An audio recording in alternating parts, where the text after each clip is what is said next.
pamtiti.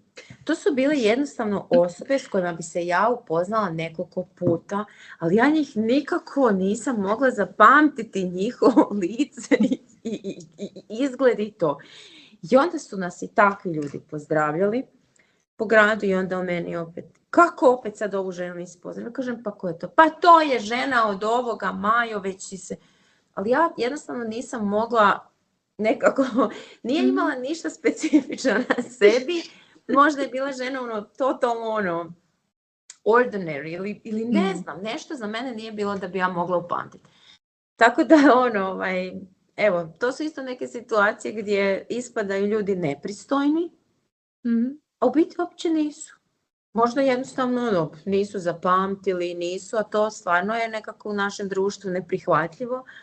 Ispadaš kao da se ti praviš neki tamo, a u biti nemam pojma, pomozi mi, stani ispred mene i reci mi, to sam ja, pa da, sad znam.